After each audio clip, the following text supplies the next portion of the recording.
Alexander, ¿cómo te va? Muy buenos días. Agustín Amado te saluda. Hola Agustín, ¿qué tal? Mucho Bien, gusto. bien. ¿Qué es la CELAC? ¿Para qué sirve la CELAC? Y a mi criterio es uno de los tantos organismos políticos latinoamericanos que no tienen mucha más función que la de establecer relaciones políticas, relaciones diplomáticas, mostrarse internamente y externamente de determinada manera, alineaciones de una u otra forma.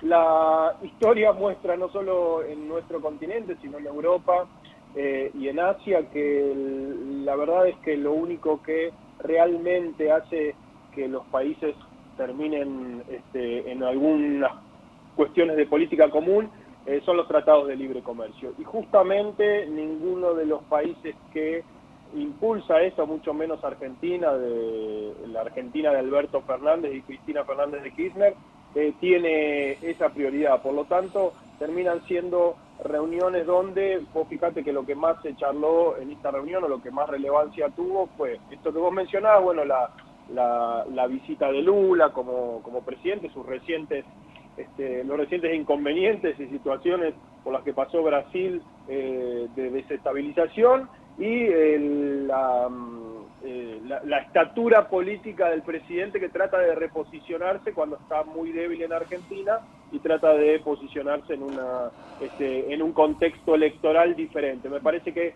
cuando la cuestión no pasa justamente por el comercio, todo lo que lo impulsa, es más, los movimientos del propio presidente de Brasil en algún punto también, siempre con resquemores respecto al libre comercio, me parece que no hacen más que dificultar este tipo de entendimientos, como también la UNASUR y demás, y lo único que hacen son cuestiones de relaciones políticas que poco le ayudan y poco tienen que ver con la sociedad. O que genera algún tipo de contradicción, porque el mismo presidente de nuestro país ha defendido la legitimidad de las gestiones gubernamentales en Cuba, en Nicaragua y en Venezuela, y a partir de las declaraciones del presidente de Uruguay o el de Chile, bueno, hubo críticas a esos gobiernos autoritarios en estos países a los que cuyos gobiernos había defendido el propio Alberto Fernández. Digo que hasta en el tema político también se generan tensiones y contradicciones ideológicas.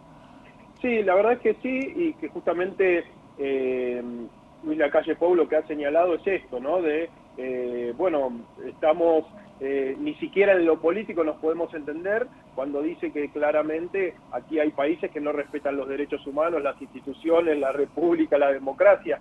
Y eso es clarísimo, no hay persona razonable que pueda argumentar favorablemente o que pueda argumentar que Cuba, Nicaragua y Venezuela son democracias.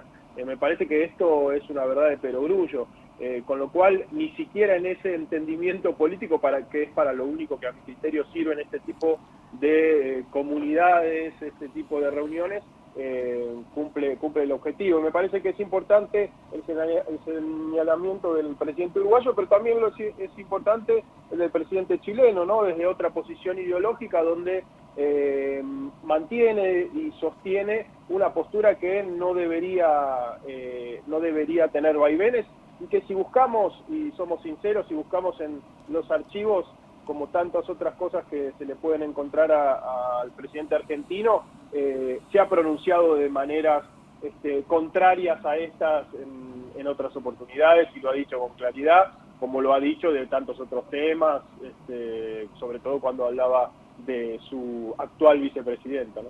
Ujú. Claro, bueno, también es cierto lo que vos decís, ¿no? Esa contradicción en cuanto a la percepción que tiene de la realidad o del mundo, según en el momento en el que se hicieron esas declaraciones. Y siento particularmente las declaraciones de Boric, ¿puede llegar a tener algo que ver con lo que pasó con Bielsa y ese audio que puso en tensión, en jaque también a una de sus funcionarias de gabinete? Alexander, ¿vos observás alguna...? Digo, porque en el caso de la calle Pou, el presidente de Uruguay, uno puede decir, bueno, está en sintonía, está en línea con su línea de pensamiento. Boric, que viene desde el otro polo ideológico, también hace una objeción en este aspecto, ¿no? La democracia no se toca, y los derechos humanos tampoco. Pero podría tener algún tipo de vínculo con esto que pasó con Bielsa y las declaraciones ahí, este audio que se filtró de una reunión de sus asesores. Mira, sinceramente creo que no, porque podemos buscar otros ejemplos de ese, si se quiere, de ese sector ideológico de la política chilena. No tanto a Ricardo Lagos, que obviamente todos sabemos que era un socialista moderado y que ha tenido siempre posturas aperturistas, pero sí, por ejemplo, en el caso de Bachelet, donde también ha sido muy crítica del régimen venezolano y siendo, digamos, como su función a nivel internacional, ha elaborado un informe que todos pueden ver y observar sobre las violaciones a los derechos humanos en Venezuela, con lo cual me parece que es algo que tiene que ver más con la consolidación de la democracia chilena y los distintos gobiernos que han mantenido por lo menos algunos de los criterios más allá de las diferencias.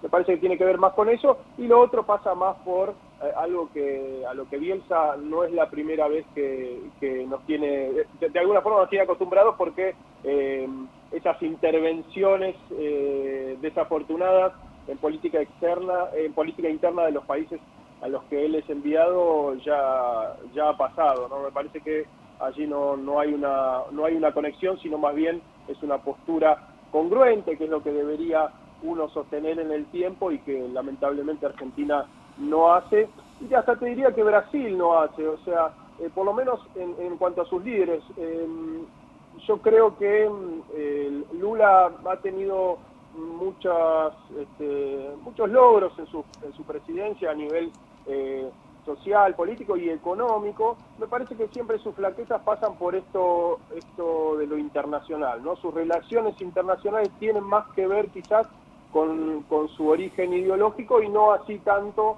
la política concreta, la política interna, donde mantiene ciertos lineamientos y al mismo tiempo ha sacado en su momento a muchos brasileños de la pobreza, con lo cual me parece que en el ámbito internacional es donde Lula se permite jugar un poco más ese rol ideológico, y bueno, es de lo que rápidamente se prenden aquellos presidentes, como el caso de Alberto Fernández, que tienen situaciones internas muy complicadas, no solamente por el rechazo de la mayoría de los argentinos, sino también por sus diferencias, sus combates internos dentro del frente de todos, ¿no?